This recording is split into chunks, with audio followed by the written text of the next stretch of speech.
gente, tudo bem com vocês? Eu sou a Nadiessa, ginecologista. Eu sou Luciana Pérez, endocrinologista. E para começar o Outubro Rosa com o pé direito, hoje a gente vai falar sobre câncer de mama. E para falar sobre esse tema tão prevalente e importante, uma mulher maravilhosa, que eu não tenho nem palavras para descrever, tá, Celi? Sou tua fã.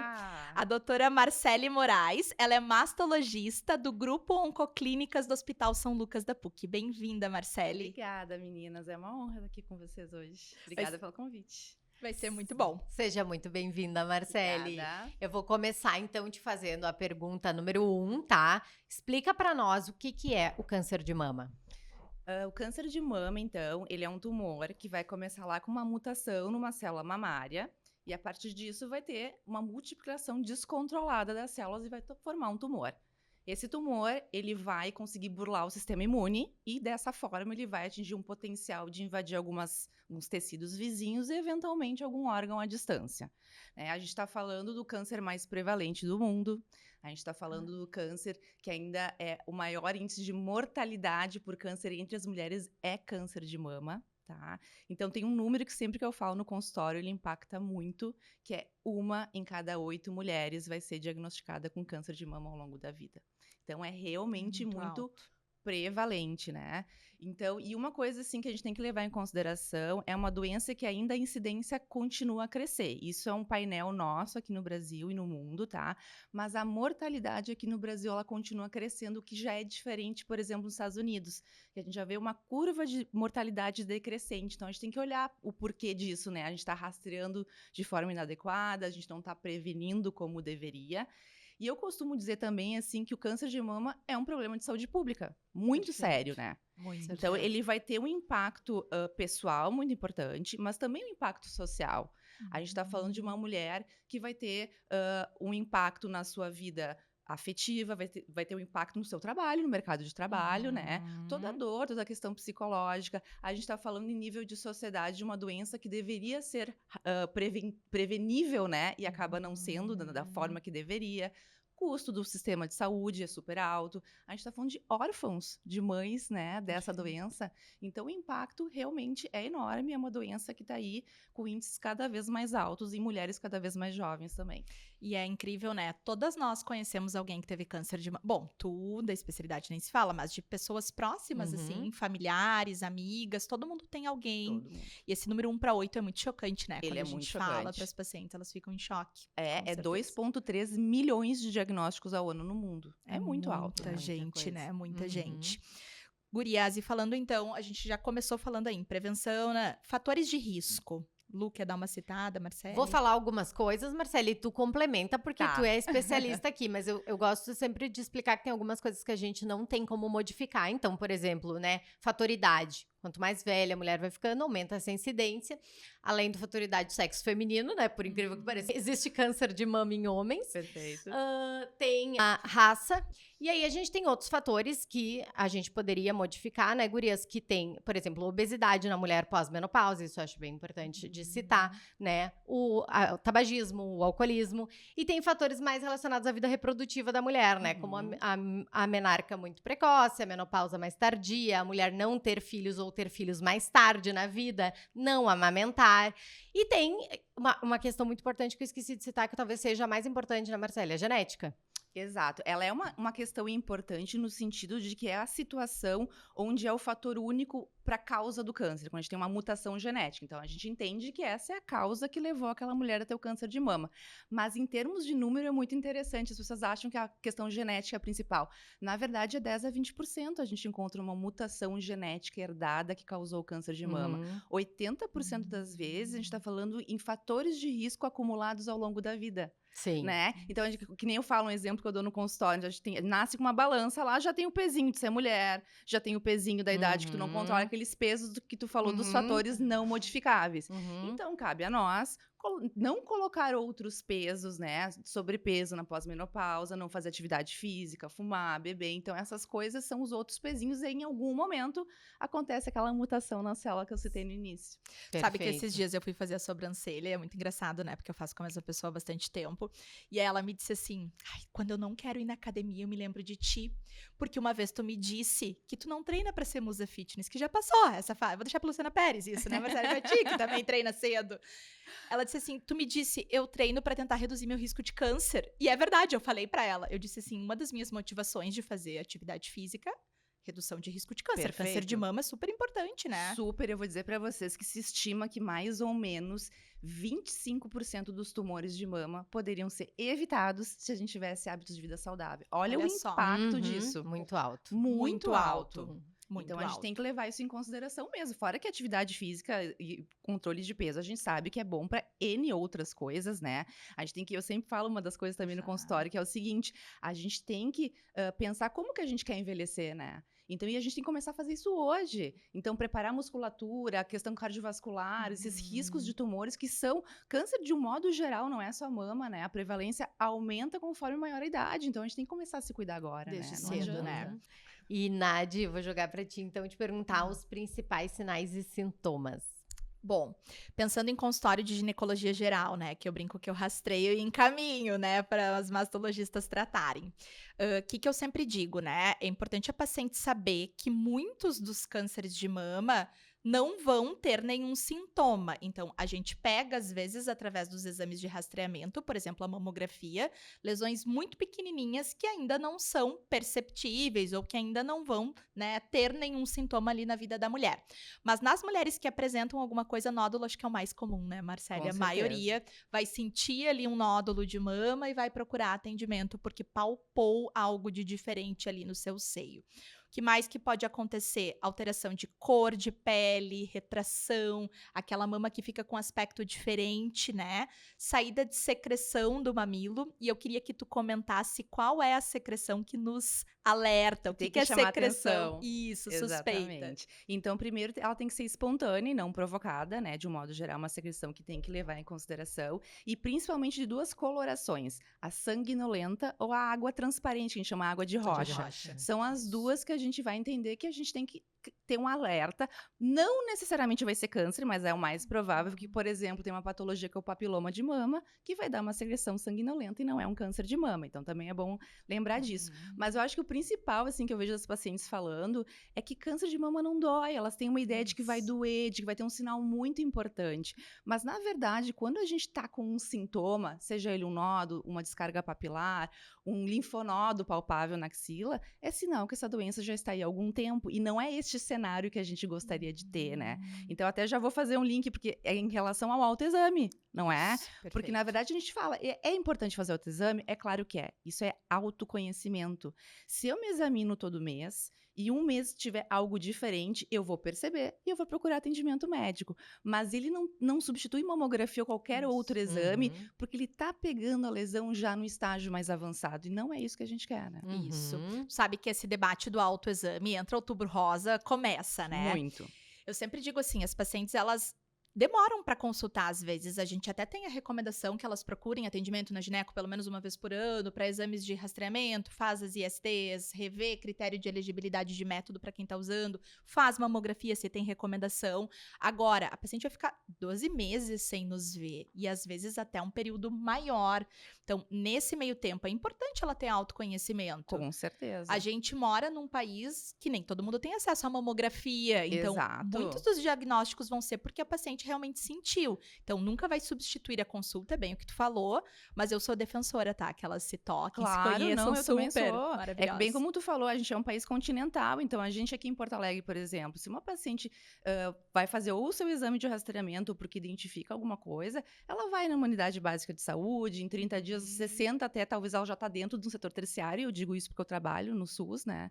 Então isso acontece, a gente de sistema de saúde privado, quantas Super clínicas têm rápido. super boas de exames de imagem? Agora tu pensa uma mulher na Amazônia, vai ter que Sim. pegar um barco, vai ter que pegar um ônibus e provavelmente vai chegar num centro de imagem com um mamógrafo sucateado. Sim. Então a gente tem que entender essas diferenças e talvez o autoexame faça muito sentido lá, mais ainda, eu Perfeito. diria, né? Perfeito. Mas a gente sim, eu acho que tem que aliar as duas coisas e entender que mamografia é essencial. Perfeito. Aproveitando, Marcele, conversa um pouco então sobre o exame de rastreamento, conversa um pouco sobre a necessidade da mamografia. Perfeito. Então, a mamografia hoje é considerada o único exame capaz de diminuir a mortalidade da doença do câncer de mama. Então, ela tem esse impacto verdadeiramente e é por isso que a gente sempre bate na tecla que Isso. não dá para fazer eco no lugar da mamografia. Perfeito. E tem uma explicação muito, assim, simples. Ele é o exame que vai identificar aquela lesão mais inicial, que é o carcinoma in situ, que geralmente aparece como algumas microcalcificações de um aspecto bem específico.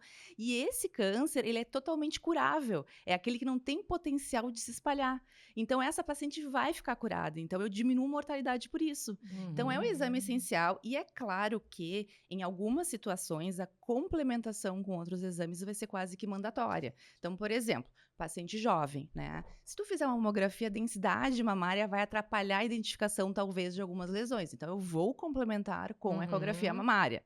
Inclusive, até em setembro agora desse ano, o FDA colocou uma norma nos Estados Unidos de que o laudo de mamografia deve conter a informação sobre a densidade mamária da paciente por ser um risco maior e orientar que talvez tenha que ser complementado com outro exame. Isso era uma coisa que já acontecia em alguns estados lá dos Estados Unidos, tá? Mas agora virou uma exigência, uma norma do FDA, tamanha a importância dessa questão da densidade mamária, tá? Então, Legal. densidade mamária, vamos complementar com ecografia sem deixar de fazer mamografia. E uma outra situação que eu acho que é fundamental, paciente que chega no consultório de mastologista, a gente tem que estratificar risco.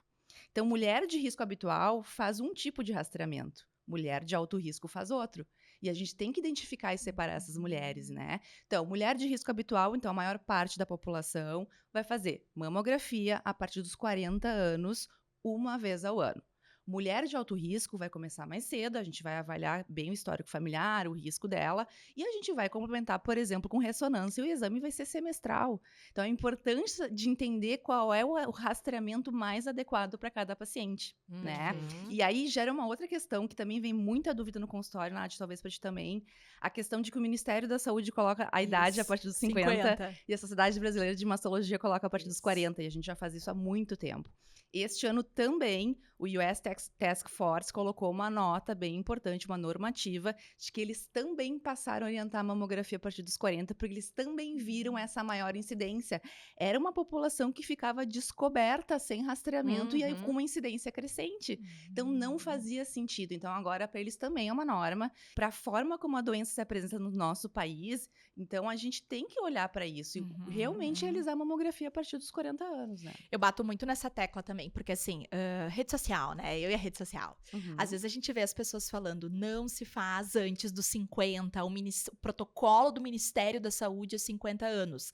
As pessoas têm que entender que o protocolo do Ministério, ele é feito para nível populacional em larga escala e é o que a gente consegue fazer de mais eficaz para um número grande de pessoas com o menor custo possível, que é aquele custo que eu tenho para aquele rastreamento. Então, não significa que seja o melhor rastreamento do mundo. É o que dá para fazer com a verba que a gente tem. E isso precisa ficar claro. Eu, obviamente, uso, né, da Febrasgo e da Sociedade Brasileira de Mastologia, que é anual a partir dos 40 anos, discuto com a paciente ali, com certeza. Isso aí. E, Marcele, aproveitando a deixa, né, que tu falou justamente, que está incidindo numa população mais jovem. Por que está acontecendo isso? Eu sei que é uma pergunta que a gente né, não tem uma resposta assim. Não tem uma resposta tão certa, consistente quanto gostaria. Perfeito, mas a gente tem que olhar para esse cenário, né? Então, assim, o que se imagina? A gente tem hoje uma população, então, se a gente olhar a pirâmide etária do Brasil, ela é diferente da Europa, então a gente vai ter mais mulheres jovens, então por isso só já é um fator. A questão principal é o fator genético, tá? E o fator do estilo de vida da mulher moderna. Então, aqueles fatores de risco que tu colocou antes, tu vai ver como é que a gente vive hoje, né? Muito diferente das nossas avós, por exemplo. Então, a gente se insere no mercado de trabalho mais cedo, consequentemente, posterga a gestação, consequentemente, amamenta menos ou nem amamenta, né? Então, isso faz com que a mulher fique mais tempo exposta aos fatores hormonais. A mulher, às vezes, tem um ritmo de vida onde ela não se alimenta tão bem, onde ela não tem tempo para fazer atividade física, onde ela fuma mais, onde ela bebe mais. Então, esse nosso estilo de vida pode estar ocasionando isso também. Tem a questão genética, muito importante, porque os tumores, assim, que têm essa origem numa mutação genética, geralmente ocorrem em mulheres mais jovens, né? E tem até uma curiosidade aqui do nosso estado, aqui do sul do país, que a gente tem uma mutação, que é do GNTP53, que é uma mutação muito prevalente aqui no Sudeste. E isso veio de um tropeiro, tá? Lá do século XVIII, que, a princípio, quando ele ia fazer a viagem dele, ele fazia alguns filhos no caminho. Jesus amado. Aham. E aí ele espalhou esse gene. É uma coisa muito, assim, interessante. Mas a gente tem essa prevalência, e esse gene tem uma característica de das pacientes terem câncer de mama abaixo dos 35. Então, tu imagina. Meu Deus. Então, quando a gente olha em números, claro, isso do TP53 é um pedacinho só, mas para vocês entenderem como tem essa questão do local, né, da genética, enfim. E quando a gente olha para esse cenário de mulheres jovens, os números também são muito impressionantes, entendeu? A gente é diferente de outros lugares, eu acho que essa é a importância de direcionar para nossa realidade. Então, por exemplo, se a gente olha estatística no mundo, a incidência, assim, de câncer de mama, o número de mulheres com câncer de mama abaixo dos 35 anos é 2%. No Brasil é de 4 a 5. O número de mulheres, a porcentagem de mulheres com câncer de mama diagnosticada abaixo dos 40 no mundo é 7. A gente é 17. Eita. Então, como não olhar para isso? Isso, Como não importante. rastrear? Como não, né, fazer campanhas de prevenção para as nossas mulheres? Isso é muito importante. Muito importante. Obesidade também, né, gurias? A gente tá pandemia e a gente teve um episódio só sobre obesidade, que também é um fator de risco, né? Principalmente na pós-menopausa, principalmente. Exato. Então, super importante. Marcele, e ainda para finalizar, rastreamento, espaço da tomossíntese hoje em dia, o que tu acha? Nos nossos consultórios com recurso. Perfeito, que é um exame que ainda nem os planos de saúde cobrem, né? Mas ele é um exame muito interessante porque ele vai aliar a mamografia com a tomografia. Então, a mamografia hoje, convencionalmente, são 2 incidências, 2 fotos, né, que a gente faz da mama, tá? E a tomossíntese tem essa questão, então, de aliar a tomografia, a gente consegue fatiar aquela mama. Então, a sobreposição de imagens, que às vezes é um efeito que atrapalha o diagnóstico, a gente vê uma assimetria, que na verdade é uma sobreposição de tecido, ela some com essa questão da tomossíntese. Então, eu acho que quem tem acesso, que tem uma mama mais densa, eu acho que é um exame extremamente válido, e vai ter um pouquinho de radiação a mais, tá? Mas não é nada que seja preocupante.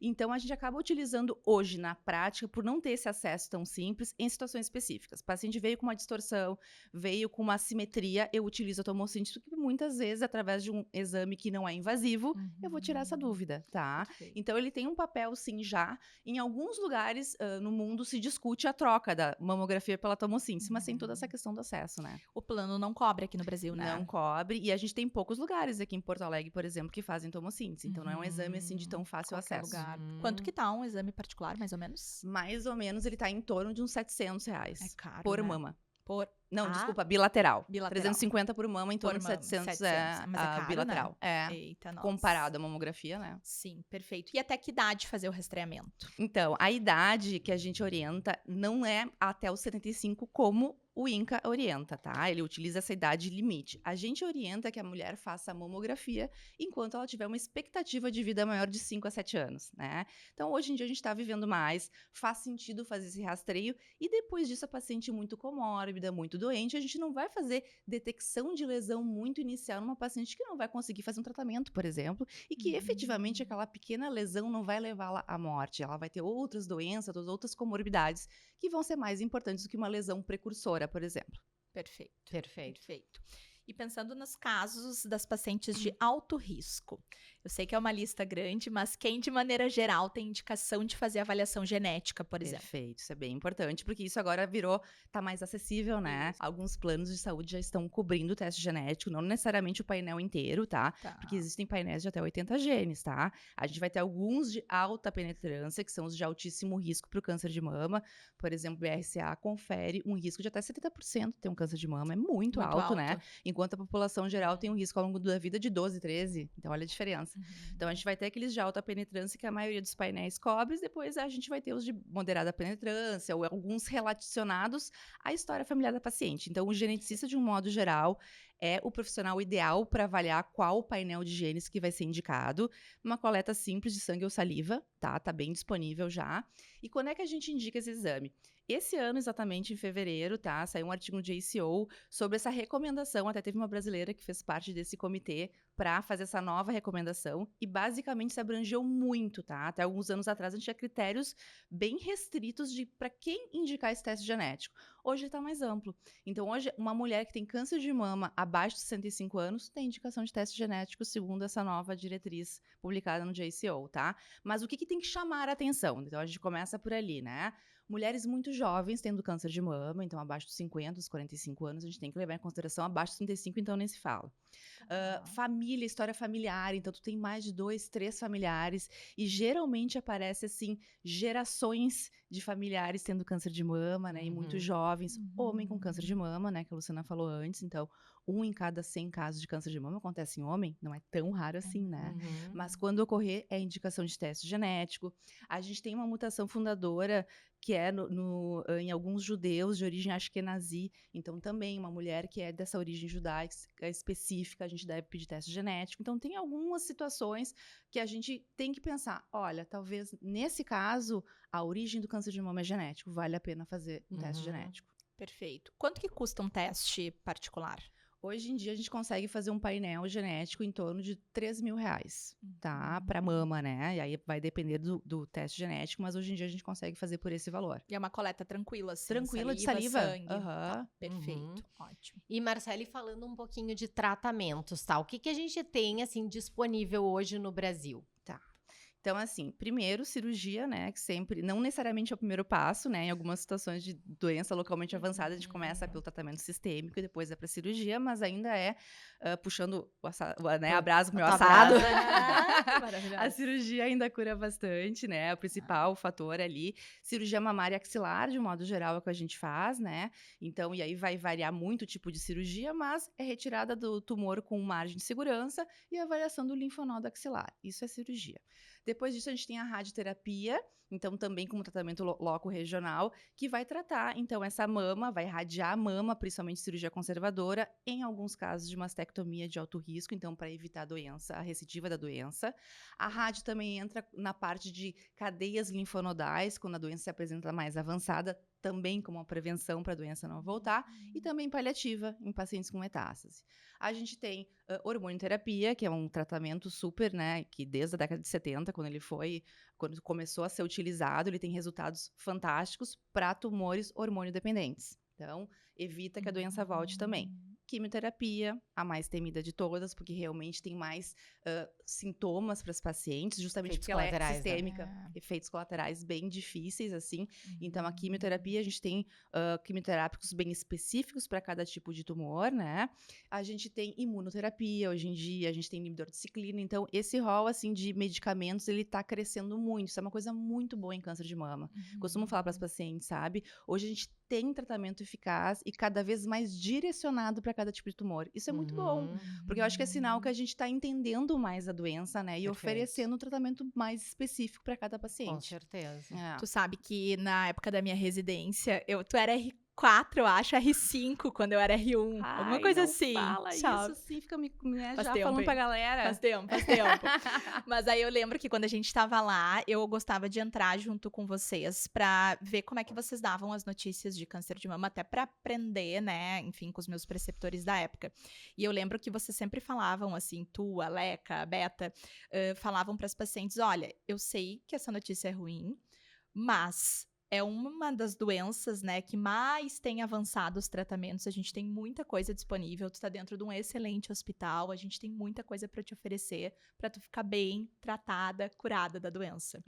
Então, exatamente. Graças a Deus a gente fala isso cada vez mais, né? Porque a evolução, assim, a gente vê o número de medicamentos, de drogas novas é enorme, né? Bom, né? E é uma coisa tu tratar o desconhecido, é muito duro, né? Tu tratar uma coisa que tu não conhece de forma quase que empírica. Que não, a gente tá direcionando mesmo o tratamento para cada situação específica. específica. E as pacientes ficam com muito medo, né, Célia? Elas acham que todas vão fazer quimioterapia, que todas vão ter muito efeito colateral. Mas vocês Exato. acabam individualizando e cada paciente vai ter o seu muito. tratamento ali. Eu costumo até dizer que se tu encontrar, sei lá, 5 pacientes numa sala de espera, provavelmente nenhuma delas fez o mesmo tratamento, Olha né? só. Porque é exatamente isso. Então, eu acho que esse medo, ele reside em N coisas, né? Desde o medo do diagnóstico, o medo da morte. Não tem uma mãe que não pense no filho quando recebe um diagnóstico desse, né? Claro. Elas me perguntam muito, eu vou ver meu filho se formar. Então, é muito duro tudo isso, sabe? Mas Sim. é isso, eu acho que o papel do mastologista é esse, dizer, olha, tô contigo nessa jornada, é uma doença que tem tratamento, é uma doença que tem cura, né, dependendo do estágio em que se apresenta, e a gente tem realmente à disposição muito tratamento bom acontecendo, e as pacientes, até mesmo as metastáticas, estão vivendo mais, com mais qualidade, então a gente hoje está podendo oferecer isso para elas, com certeza. Perfeito. O que a gente vê, assim, falando nos colaterais? O que a gente vê de efeitos colaterais mais frequentes do tratamento e como que a gente pode lidar com eles? Então, assim, dentro da cirurgia, por exemplo, a gente tem alguns efeitos colaterais do próprio procedimento, né? Eu acho que toda vez que a gente faz uma intervenção, a gente tem um risco de efeito colateral e a gente vai tentar minimizar. Então, por exemplo, eu uso muito fisioterapia, eu acho que é fantástico. As fisioterapeutas oncológicas hoje têm um papel bem legal no pós-operatório. Então, elas conseguem diminuir edema com taping, elas melhoram cicatrização com laser, elas fazem fisioterapia para diminuir linfedema, por exemplo, né? De membro superior, a gente vê cada vez menos, né? Porque uma das coisas que tem acontecido é o descalonamento da cirurgia atualmente. A gente tem feito cirurgias menores, tão eficazes quanto, né, mas com menos morbidade para as pacientes, justamente porque os tratamentos adjuvantes estão ótimos, né? Que bom. Então, isso a gente consegue fazer. Em termos de quimioterapia, as pacientes falam muito de náusea, né, vômito, mas que a gente consegue lidar muito bem. A gente utiliza antieméticos, então, antes da infusão e depois também, então elas ficam muito bem nesse sentido. Alopécia, né, queda de cabelo, é uma coisa que mexe muito, né, com a sensibilidade, com a feminilidade, na verdade, né, elas ficam muito estigmatizadas.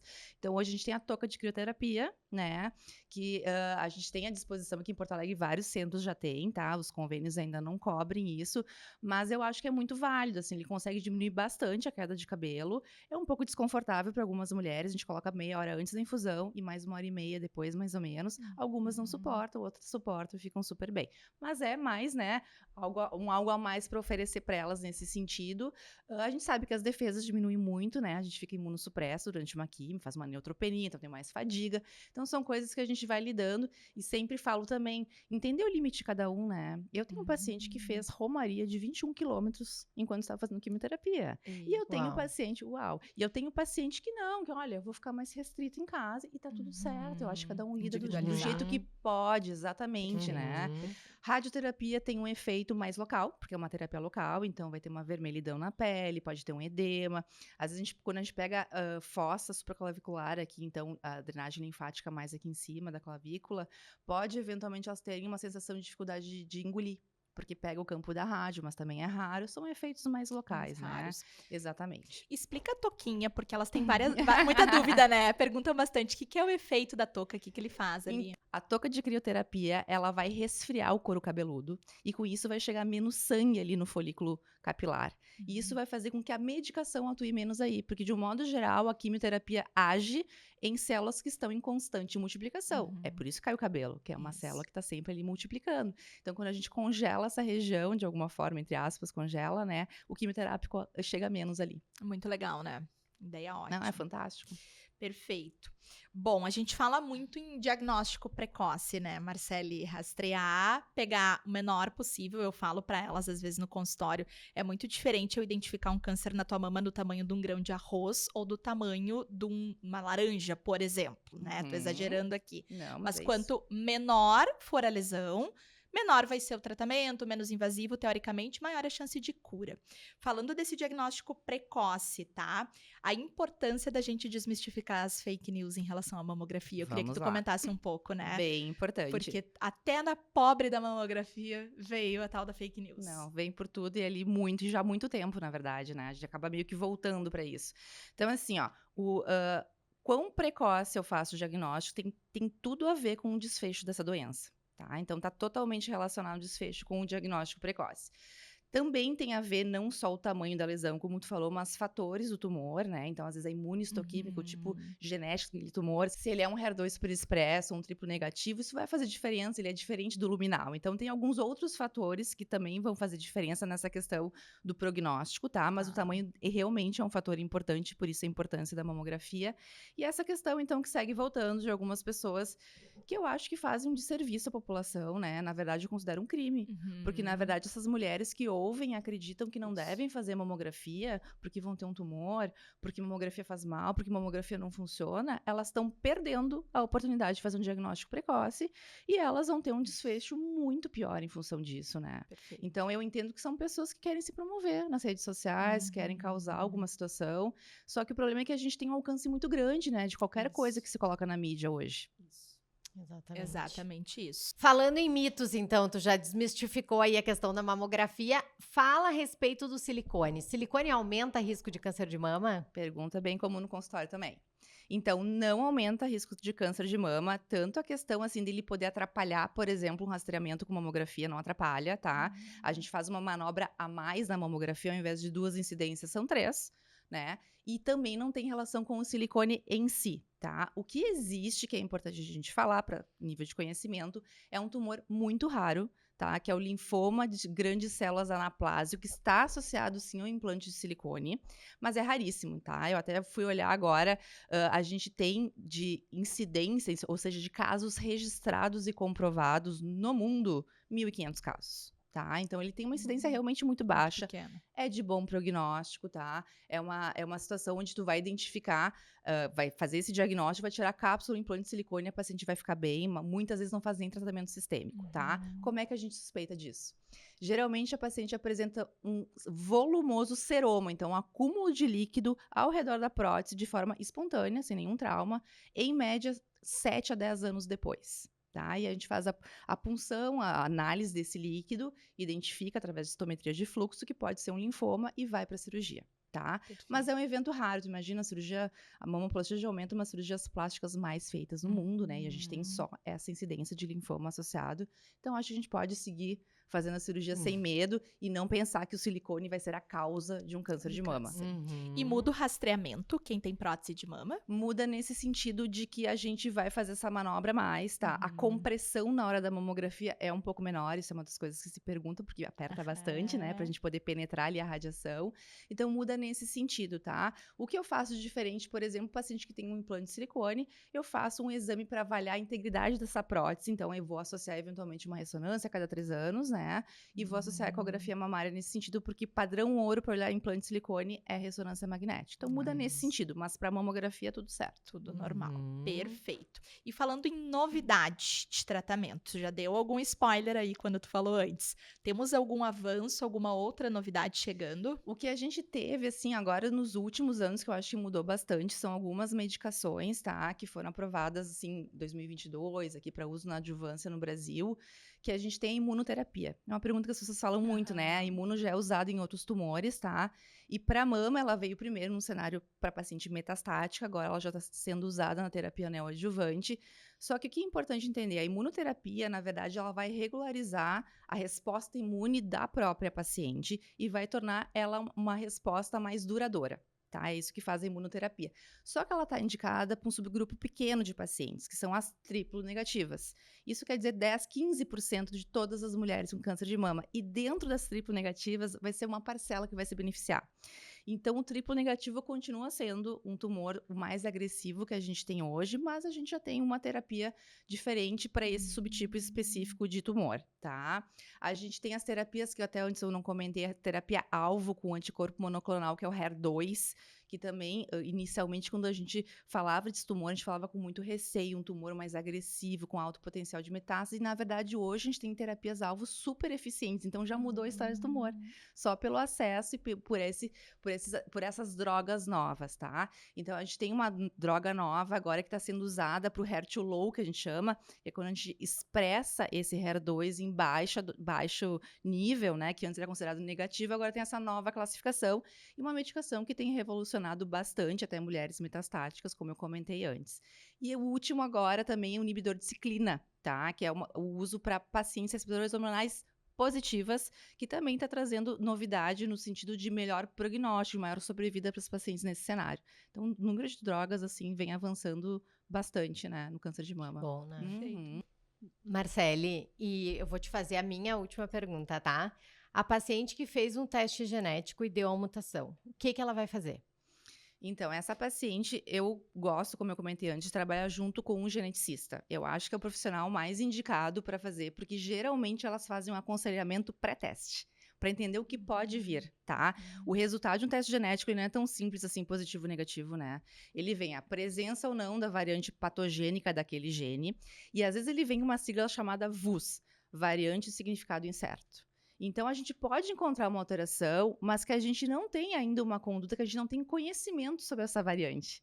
Então, o que acaba acontecendo? Nesses casos ali da VUS, essa informação fica num banco de dados e isso é reavaliado ano a ano conforme o conhecimento da genética vai evoluindo, porque é um conhecimento mais recente e que evolui sempre, né? Então, muitas vezes essa VUS é reclassificada como benigna ou então como patogênica, porque a gente descobriu nesse período que houve uma mudança, tá?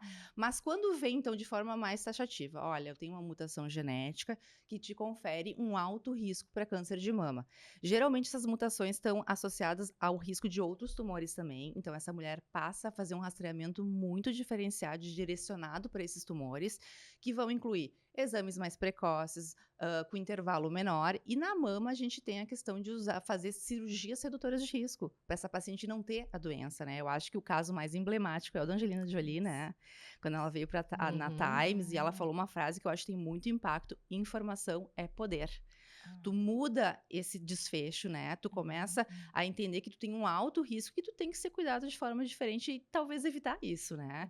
Então, quando a gente faz essa cirurgia redutora de risco, a gente reduz muito, a gente transforma uma mulher de alto risco para uma mulher de baixíssimo risco. Isso é fantástico, né? Ter acesso a essa informação.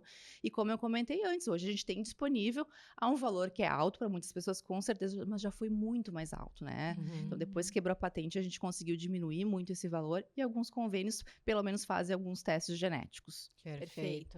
E para encerrar, então, nossa última pergunta, tá? Para ajudar aí todo mundo que está nos ouvindo. Quando a paciente te fala que está com medo de fazer a mamografia, seja pelo resultado do exame, seja por medo da dor ali, da compressão da mama, como é que tu orienta a tua paciente? Para o pessoal tirar ideia aí para orientar as suas.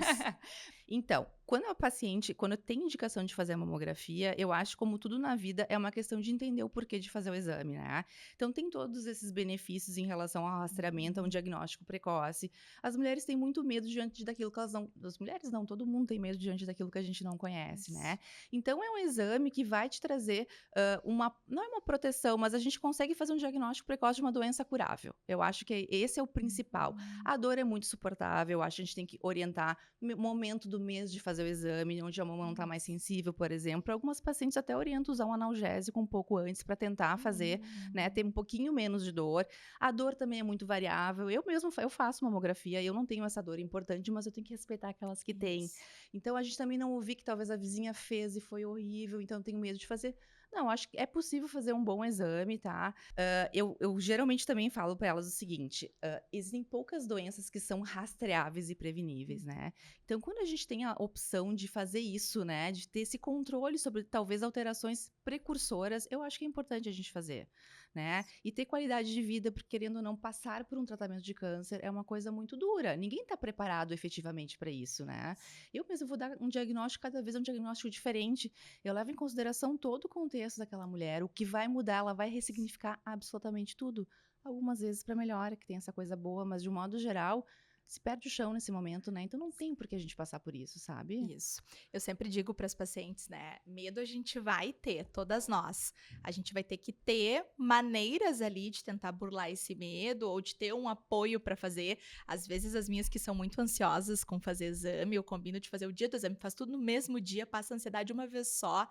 A gente olha o mais rápido possível e acabou, sabe? Para poder ajudar também a facilitar esse processo, porque realmente não é fácil. Não é fácil, com certeza. Perfeito. perfeito. Gurias, eu tô satisfeitíssima, e vocês? Super. Marcele, foi muito bom. Ah, eu amei, Foi obrigada. excelente. Quer deixar real. alguma mensagem final?